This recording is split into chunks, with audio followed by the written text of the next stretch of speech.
GHMC elections కూడా మనం మాట్లాడుకుందాం. కూకట్పల్లిలో ఎక్కువగా సెటిలర్స్ ఉంటూ ఉంటారు. కూకట్పల్లిలోనే మీరు 1,00,000 వరకు ఓట్లను తొలగించారు.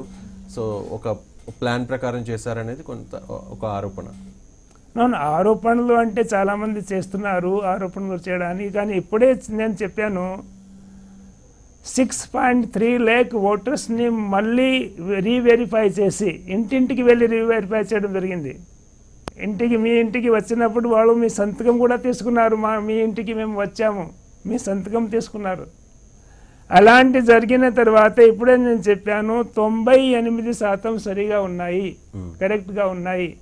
సో అవి this includes even Kukatpally also. So పథకం ప్రకారంగా ఎట్లా నేను ఇలా కూర్చొని ఇలాగా డిలీట్ చేస్తున్నానా? డిలీట్ చేయడానికి పద్ధతి ఏమిటి? బూత్ లెవెల్ ఆఫీసరు ఇంటికి వెళ్తారు, చూస్తారు ఎంతమంది ఎక్కడ ఉన్నారు, ఎవరన్నా చనిపోయారా, ఎవరన్నా ఇంటి వదిలి వెళ్ళిపోయారా, వాళ్ళ పేర్లు రాస్తారు, కంప్యూటర్లో ఎంట్రీ చేస్తారు.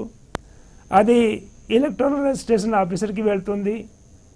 ఆయన దీని మీద ఒక నోటీస్ ఇస్తారు, ఆ నోటీస్ సర్వ్ అవుతుంది, దానికి జవాబు వస్తుంది. దాని తర్వాత ఆయన కంప్యూటర్లో ఆర్డర్ పాస్ చేస్తారు. సో డిలీట్ చేయడం అంటే ఒక కుర్చీ మీద కూర్చొని డిలీట్ చేయడమా? ఓకే, దాని గురించి మాట్లాడదాం. సుబ్బారావు గారు వరంగల్ నుంచి కాల్ చేశారు. సుబ్బారావు గారు.